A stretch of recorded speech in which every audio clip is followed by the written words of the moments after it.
નર્મદા જિલ્લામાં ભારતીય જનતા પાર્ટીના જિલ્લા પ્રમુખ નીલ રાવ દ્વારા એક ચોપડા વિતરણનો કાર્યક્રમ રાખવામાં આવ્યો હતો, જેમાં વડાપ્રધાન નરેન્દ્ર મોદીના તસવીરવાળા ચોપડા વિતરણ કરવામાં આવ્યા।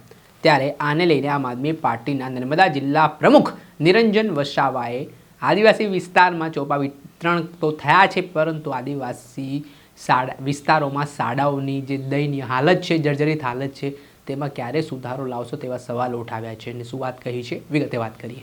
વૈષ્ણવજન તો તેને કહીએ જે પીડ પરાઈ જાનાને રે। નમસ્કાર દર્શક મિત્રો, નવજીવન ન્યૂઝમાં આપનું સ્વાગત છે। હું છું ફૈઝાન। આ દિવસોમાં આદિવાસી વિસ્તારોનું રાજકારણ જબરજસ્ત ગરમાયેલું જોવા મળી રહ્યું છે। ધારાસભ્ય જયતાર વસાવાની થોડાક સમય પહેલાં ધરપકડ થઈ છે અને આ ધરપકડ થયા બાદ ભારતીય જનતા પાર્ટીના આમ આદમી પાર્ટી આમને સામને જોવા મળી રહી છે। નેતાઓના આરોપ પ્રત્યે આરોપ અને આકરી પ્રતિક્રિયા પણ સામે આવી રહી છે।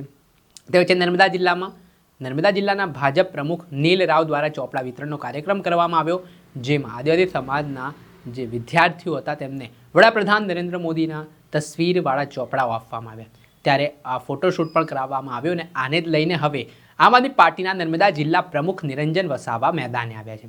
તેમણે ભાજપ જિલ્લા પ્રમુખની આ કામગીરી અને આ કાર્યક્રમ બાબતે કેટલાક સવાલો ઉઠાવ્યા છે। તેમણે કહ્યું છે કે આજે આદિવાસી સમાજની વાત કરીએ, શિક્ષકોની વાત કરીએ તો આદિવાસી વિસ્તારોમાં શિક્ષકોની મોટા પ્રમાણમાં ઘટ છે, ઓરડાઓની ઘટ છે, જર્જરિત હાલતમાં વિદ્યાર્થીઓ અભ્યાસ કરવા માટે મજબૂર બન્યા છે। ત્યારે તાઇફાઓ કરવાના બદલે ખરેખર આદિવાસી વિદ્યાર્થીઓને શાળાઓ વ્યવસ્થિત મળી રહે તે માટે કામ કરવાની જરૂરિયાત છે। પહેલાં તો મામલે શું કહી રહ્યા છે આમ આદમી પાર્ટીના નર્મદા જિલ્લા પ્રમુખ નિરંજન વસાવા, તે સાંભળી લો। નર્મદા જિલ્લા ભારતીય જનતા પાર્ટીના પ્રમુખ અને એમની ટીમ દ્વારા છેલ્લા 3-4 દિવસથી દરેક પ્રાથમિક શાળાઓના ગામે ગામ જઈ અને નરેન્દ્ર મોદીના ફોટોગ્રાફવાળી નોટબુકનું વિતરણ કરી રહ્યા છે। ત્યાં ગાડી ઘણા બધા સોશિયલ મીડિયા પર ભારતીય જનતા પાર્ટીના નેતાઓએ જે ફોટોગ્રાફ મૂક્યા છે, એમાં ઘણી બધી શાળાઓની જે દિવાલો છે એની પર લીલ બાજી ગઈ છે। ઘણી બધી શાળાઓ એવી છે એના ઓરડાઓ નથી, નળિયાવાળા શેડ છે, પતરાવાળા શેડ છે, અને જે વાંસની કામડીઓ આવે અને જે નીચે લીપણ કરેલું આવે એવી પરિસ્થિતિમાં આજે આ વિસ્તારના બાળકો ભણી રહ્યા છે। છેલ્લા 30 વર્ષથી ભારતીય જનતા પાર્ટીની સરકાર છે। સરકાર કહે છે ભણશે ગુજરાત, આગળ વધશે ગુજરાત। તો આ સરકારને અમારે પૂછવું છે કે ક્યાં અને કેવી રીતે ભણશે ગુજરાત અને કેવી રીતે આગળ વધશે ગુજરાત। આજે આ જે નોટબુક વિતરણનો જે કાર્યક્રમ ચાલી રહ્યો છે એમાં તમે જોઈ લો, સ્પષ્ટપણે દેખાઈ રહ્યું છે કે આજે ત્યાં ગાડી બાળકોને બેસવા માટે ઓરડાઓ નથી। બાળકો આજે આ ભર વરસાદમાં પણ આજે કામડીઓના જે ઘરો છે એના નીચે એ લોકો ભણી રહ્યા છે। જર્જરિત દિવાલો દેખાઈ રહી છે, લીલ બાજેલી દિવાલો દેખાઈ રહી છે। તો સરકાર જે મોટી મોટી વાતો કરે છે, તો શું ખરેખર આ અમારા વિસ્તારનો આ 30 વર્ષનો વિકાસ છે કે પછી વિનાશ છે? આની પર પ્રશ્નાર્થ ચિહ્ન છે। અમે આ ભારતીય જનતા પાર્ટીના તમામ નેતાઓને પૂછવા માંગીએ છીએ, એ ધારાસભ્ય હોય, સાંસદ સભ્ય હોય કે જિલ્લા પ્રમુખ હોય, તમામ નેતાઓને પૂછવા માંગીએ છીએ શું તમારી આ 30 વર્ષની ભારતીય જનતા પાર્ટીના સરકારમાં શું ખરેખર આ વિકાસ થયો છે?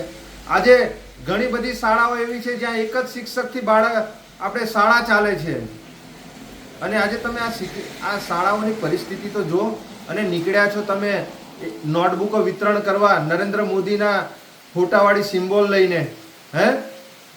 આ તમે ફક્ત પ્રજાને અને જે ટ્રાઇબલ વિસ્તાર છે એને ભરમારવાનો પ્રયત્ન ના કરો।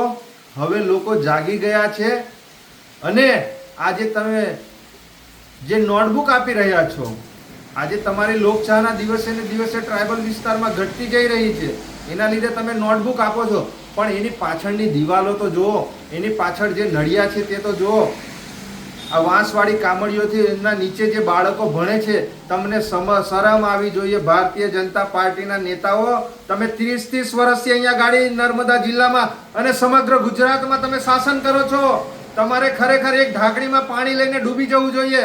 જો ખરેખર આને તમે વિકાસ કહેતા હોય તો આજે પ્રાથમિક શાળાઓમાં શિક્ષકો નથી, તેની ભરતી કરાવો. આજે શાળાઓ વ્યવસ્થિત નથી, એ શાળાઓ વ્યવસ્થિત કરાવો. આજે ઓરડા વગર આજે આ ભર ચોમાસામાં બાળકો ક્યાં ભણે? અને તમે ફોટા પાડવા માટે, પોતાની વાહવાહી મેળવવા માટે તમે નીકળી પડ્યા છો. શું ખરેખર આ વિકાસ છે? નિરંજનભાઈ વસાવા, નર્મદા જિલ્લા પ્રમુખ. આપણે સાંભળ્યા હતા આમ આદમી પાર્ટીના જિલ્લા પ્રમુખ નર્મદા જિલ્લા પ્રમુખ નિરંજન વસાવા. તેમનું મોટું નિવેદન સામે આવ્યું છે. તેમણે ભાજપના જિલ્લા પ્રમુખ નીલ રાવને આડે હાથ લીધા છે અને જે કાર્યક્રમ ચોપડા વિતરણનો હતો, આ કાર્યક્રમ સામે કેટલાક સવાલો ઉઠાવ્યા છે અને આદિવાસી વિસ્તારોમાં શાળાઓની સારી હાલત બને તે માટે કામગીરી કરવા માટે પણ તેમણે અપીલ કરી છે. એના જ કારણે હવે ફરી નર્મદા જિલ્લાનું રાજકારણ ગરમાયું છે. દર્શક મિત્રો, આવા જ નવા વિડીયો સાથે આપને માહિતગાર કરતા રહીશું, એટલે નવજીવન ન્યૂઝ જોતા રહો. નવજન તો તેને કહીએ જે પીડ પરા